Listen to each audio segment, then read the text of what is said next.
Now, with so many FPL managers looking to activate that free hit in Game Week 34, I thought I'd put together my ultimate guide to help you build the best team for this blank game week.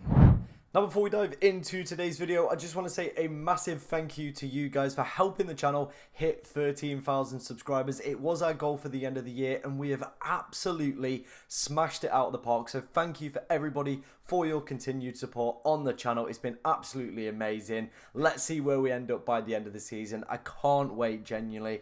You guys have been the best, like I said, this season. So thank you very much for your continued support. Let's first off then, before we head into the team, take a look at the projected goals and clean sheet numbers coming from 11FI. Just focusing on, of course, blank game week 34. We're seeing Liverpool and Newcastle are the top teams for projected goals. Obviously, Newcastle with a disappointing result today will, of course, be looking to bounce back. They'll see Ipswich as the perfect opportunity. So I do imagine probably going to have double Newcastle attack. You're probably looking at a Murphy or a Barnes and Isak for definite. Looking at the Liverpool team then, I think Salah as captain, despite, it being Tottenham, is still a great opportunity. Really not to go against him, to be honest. Top of the projected goals list. I think maybe a second Liverpool attacker as well could also be something that we do look at. Obviously, we'll have to look at what kind of lineup Liverpool are rocking, but I think Luis Diaz could also be quite a popular pick on this free hit as well. In terms of some other teams to obviously be targeting, decent numbers for Chelsea, Brighton, Bournemouth as well. They've all got pretty good numbers heading into this game week. And obviously, Fulham and Wolves as well. They're not as high as some of the other teams, but of course are facing off against Leicester and Southampton, and definitely for me worth some investments. I think Cunha is going to be a very, very popular asset. I think Raul Jimenez could also be within a shout for Fulham as well. Obviously his minutes are a little bit kind of cagey at the moment, but overall I still think he's a very, very good pickup for this week. Switching on to the other side then, in terms of clean sheet numbers heading into this game week, Chelsea are the top with a 39% chance of a clean sheet, so definitely worth considering some Chelsea defenders heading into this game week. I was actually surprised, Liverpool weren't as high heading into this week. Actually, Chelsea are wrong. I've got the Chelsea one wrong. Newcastle are top, Chelsea are second. So, of course, Livramento definitely going to be a popular pick within there. Cucurella could be a decent shout for Chelsea as well. Obviously, we're seeing Forest with decent clean sheet opportunities. Fulham as well, and Wolves. So, definitely the likes of Leno, Robinson, Nuri, going to be the teams to target. Obviously, the teams that you probably want to avoid on this free hit, for me, probably are going to be, your bottom set there. Everton, Leicester, Ipswich, and Southampton. I think anybody outside of that is all fair game if you've got a decent reason to go for it. But the top teams for me this week are going to be Liverpool, Newcastle, Fulham, and Wolves, and that is pretty much what I would build my core around. Everybody else, maybe one or two picks. The rest that I kind of said to avoid, don't go for any of their players with your free hit in 34. Now let's head on into how my team is lining up for this game week. Now, wasting no time, let's dive into my free hit team then for game week 34. Starting off first with our goalkeepers and defenders. And as you can see, what we have gone for here is pretty much most of the top teams in terms of clean sheet numbers for this week. So, of course, Newcastle were leading the list. Wolves and Fulham were also up there as well. And as you can see, we've got Williams with Forest also having pretty decent numbers at 30%. And Cucurella as well, with Chelsea having the second highest clean sheet opportunities. Just to give you some other potential picks that I would be looking at. But as you can see, that back line is absolutely ridiculous, especially for the defenders that we've gone for. I feel like all of these defenders have the kind of ability to go and get many attacking returns. We've seen that with Nuri this season. We've seen it with Robinson, and in recent weeks we have seen it with Livramento as well. All of these defenders are very, very attacking. They're not centre-backs. They've got that opportunity to, of course, go and get goals as well. And you're looking at the teams that they're playing. Everybody there is playing against the bottom sides within the Premier League. Leicester at home, Ipswich at home, and Southampton. All of these teams are towards the bottom end for XG conceded so far in the league. We saw as well, all these teams also have decent projected goal numbers as well. So despite them having the clean sheet data as well, they've also got that attacking data to go with it. And I think for me, that is probably how most people's back three is going to be lining up. Goalkeeper, I do think you probably could, throw yourself in there with Leno. You could go for Nick Pope. You could go for Jose Sarr. Honestly, I think the options are probably going to be between those three for me personally. But like I said, starting off that back line with all the clean sheet numbers that we saw, obviously Newcastle top of that with 40%, Fulham and Wolves also having decent numbers. I genuinely challenge somebody to create a better back line for this free hit for this game week. Like I said, we've got some other players on the bench that you could also potentially take a look at, but I really do not see Nico Williams or Cucurella for me personally starting ahead of anybody else within this side. That's just, I'm going to put it out there as a bold statement, but I genuinely do believe that none of those other defenders within the game get ahead of those three right there that you're seeing on your screen. Let's move on then. Let's head into the midfield. Start off first with Jacob Murphy. We saw the Newcastle projected goal numbers from 11FI are looking really delicious, and I do feel Newcastle will, of course, be looking to bounce back after today's disappointing result against Aston Villa. Now, Murphy has been a player in recent weeks that has done exceptionally well. An early substitution for him today, which was a little bit disappointing.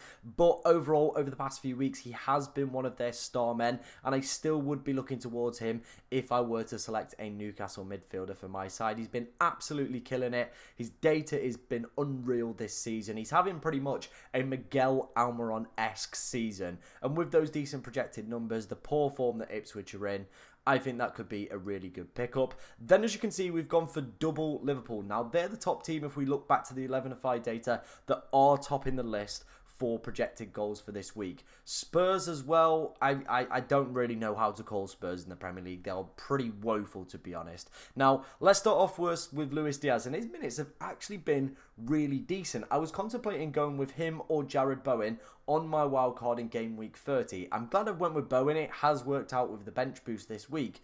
But Luis Diaz was the other pick because his minutes have been very, very decent. His returns as well this season have also been quite steady. He has been one of the top scoring midfielders within the game.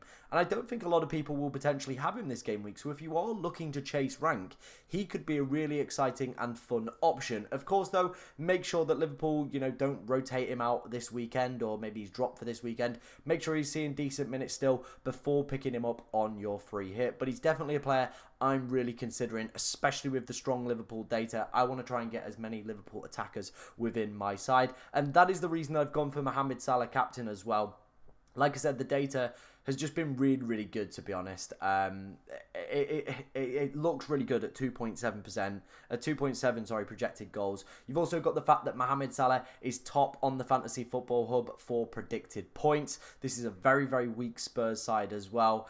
All these things are just adding up to me where it seems like it's not a week to go against Mohamed Salah yet again. Despite us all doing it this week, going for double game week players, fair enough. But Salah in a single game week can rival absolutely anybody, despite what amazing fixtures they've got. And I think you've got to also think for the people that don't have a free hit team, they've also probably got Mohamed Salah and are probably not going to have the likes of maybe a Cunha or potentially a Raul Jimenez or anybody else that you think potentially could be an alternative pick for captain this week. They might not have that in their locker, so probably will just be selecting Mohamed Salah. So again, I do expect him to be the most captain player, and that's why for me personally, if you're in a decent position in terms of rank, I would look for him in terms of captaincy. Like I said, top of the predicted points, so I would go with that. Decent fixture, top of the 11FI data as well for projected goals. Next up is going to be Cole Palmer. Again, okay-ish numbers in terms of those 11FI ones for projected numbers. Everton can be a difficult side at times, but I do feel like Cole Palmer, despite his recent frailties, would still be a player that would very much interest me. Everything that goes through Chelsea goes through Cole Palmer. I know he's obviously had a disappointing kind of second half of the season where the returns just haven't quite been there for him. But I do feel, maybe on the free hit, it could be his time to redeem himself. Again, probably going to be a lot lower owned than he was in previous weeks as well. So you're probably going to get a little bit more rank gain out of him, because a lot of people would have sold him for a Saka or a KDB heading into this double game week. So I still think he could be a decent option to, of course, go and select on the free hit. Our final midfielder on the bench, as you can see, is going to be Jarrod Bowen. If you know me, I've got a massive soft spot for Jarrod Bowen. He is one of my favourite players and is doing really well over the past few weeks. He's flourishing under Graham Potter. There's not really too many West Ham players that are, of course, within that position. It's not the easiest fixture, and I definitely think another strong candidate could be somebody like Bryan Mbeumo off the back of his brace today. Could also be an excellent choice on that bench slot. But do I see them getting in ahead of any of those midfielders or the strikers that I've selected? Again, no, so they probably will just be warming the bench. But either Bowen or Mbeumo as that potential maybe Palmer or Murphy replacement, for me, feels like really good kind of value, to be honest. Both of these players, 90-minute men, talisman for their side, so I really like both of them as picks as well on the free hit if you wanted to go down that route. Let's finish up then. Let's take a look at the forwards. Starting off first with Raul Jimenez. His minutes can be a little bit shaky. However, 122 points. He's having a better season. Probably one of his best seasons that he's had in recent years since his head injury.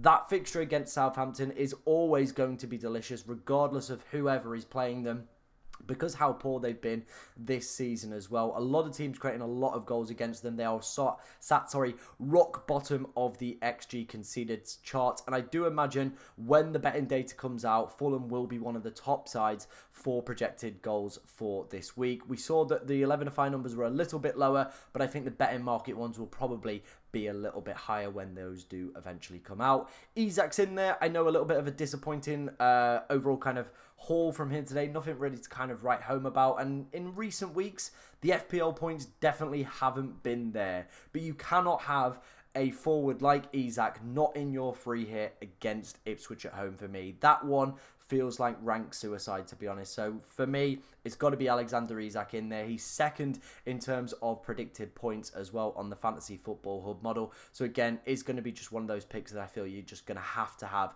within your free hit draft. And somebody as well that I feel has to be one of the first names that you do go for. It is going to be Cunha. You could go for the cheaper option of Strand Larson, but this team had around 4 million in the bank left to play with, so I don't think money is going to be an issue. And I know Strand Larson has had some pretty decent weeks over the past few, obviously scoring against Ipswich, getting that goal against Spurs as well. He's been in pretty rich form at the moment, so could be a good option. But I think Cunha, purely down to the fact that he is a BPS magnet. And what do I mean by this? Well, the bonus point system is what BPS stands for. And if you notice, Cunha is always towards the top of that. And basically, players get a baseline BPS where they'll just, kind of score around 10 to 12 points, depending whatever actions they're usually doing within the game. Now, some players, of course, have higher baseline BPS. Some have lower baseline BPS. Cunha has a very high baseline BPS. He's usually averaging around 12 to 16 points before even doing any sort of attacking returns, because he's involved in a lot of the play, getting key passes off, getting shots off.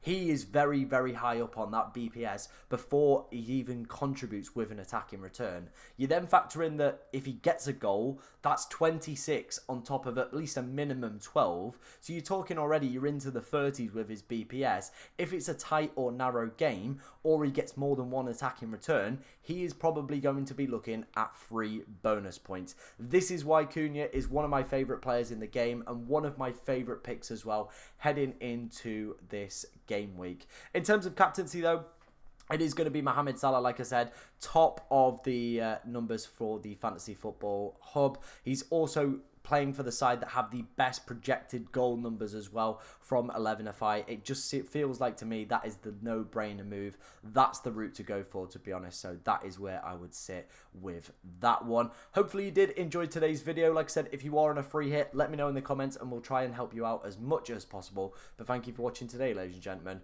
and good luck in Game Week 34.